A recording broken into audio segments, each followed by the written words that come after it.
Hey guys, Nick with Phone Arena here. At MWC in Barcelona, Sony announced its greatest smartphone yet, the Xperia Z2. On the outside it looks almost like a Z1, but on the inside you'll find improved hardware and the screen is much better too.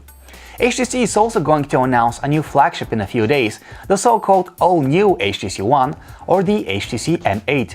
Quite a lot about it is already known since the new HTC One got leaked numerous times over the past few weeks. So, which of these two phones you should be more excited about, the Sony Xperia Z2 or the new HTC One? Let's take a look at their design first. The Sony Xperia Z2 is built to impress with its solid feel and premium design. It is made of glass and metal, and on top of it all, the phone is water resistant. But the all-new HTC One is going to be in the same league when it comes to design. It is expected to brag with an all-metal construction, just like its highly acclaimed predecessor. The new HTC One isn't likely to be a water-resistant phone, but unlike the Z2, it will feature a built-in infrared blaster for controlling TVs, stereos and set-top boxes. We must also mention that both the new HTC One and the Xperia Z2 will come with high-quality front-facing stereo speakers. The Xperia Z2 has what Sony calls its best smartphone display yet, and since we've seen it personally, we totally agree with that. The phone has a 5.2-inch IPS LCD display with a resolution of 1080 by 1920 pixels. Even though the new HTC One will be about as large as the Sony Xperia Z2, it will use a slightly smaller 5-inch 1080 by 1920 pixel display. A difference of 0.2 inches is not that big of a deal, of course, but it still counts as an advantage for Sony's flagship. Size aside, last year's HTC One had a great LCD display, and we're assuming that the screen on the new HTC flagship will be no less good looking. Sony is launching the Xperia Z2 with Android 4.4 KitKat, and on top of it is layered a custom interface which doesn't feel radically different from stock Android. All menus and native applications have been tweaked to some extent, and the result is a very smooth, very consistent Android UI. HTC's custom Android interface deviates further from the stock Android experience. On the new HTC One, we expect seeing Blink Feed, which is HTC's news and social network feed aggregator, and the feature is probably going to be upgraded and easier to manage. Standard Android home screens with icons and widgets will be available as well.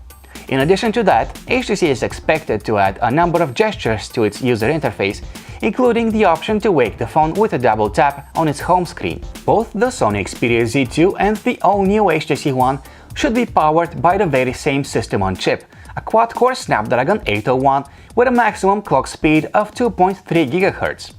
This is one of Qualcomm's best smartphone chips to date, and we're assuming that the performance of both phones will be flawless.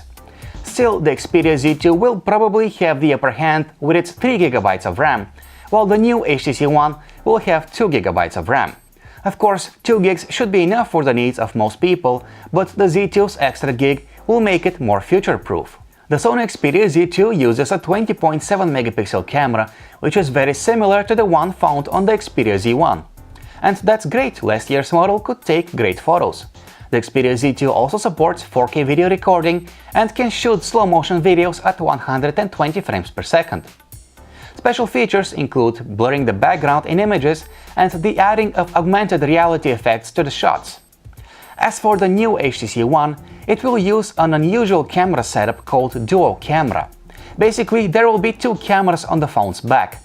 One of them will be an ultra-pixel camera, probably very similar to the one found on the 2013 HTC One model. As far as we know, the other camera will be used to apply special effects to the image. Users will be allowed to shift the focus of the photo after it has been taken and to create a shallow depth of field effect by blurring out the background. Strangely, other phones can do all these tricks without the need for a secondary camera. Perhaps the new HTC One will be better at them than the competition, or who knows, maybe its second camera has a higher purpose that we don't know of yet. To wrap things up, the Sony Xperia Z2 is shaping up as one of the best Android smartphones to date. It has adopted all there was to like about the Xperia Z1 and improves in many key areas where improvements could be done. From the looks of it, HTC is taking a similar approach. The all-new HTC One is not going to be much different from the 2013 flagship Android model, but it will introduce a number of welcome upgrades, including the addition of a bigger screen, a much faster processor, and hopefully a more capable main camera. Still, based on all the evidence we have so far, we are inclined to believe that the new HTC One may have a hard time outperforming Sony's finest. Or we might be wrong. HTC might still have a few tricks up its sleeve. Whether that's the case should be known soon. The new HTC One will be announced on March 25th, and for more details about it, just keep an eye on our website phonearena.com.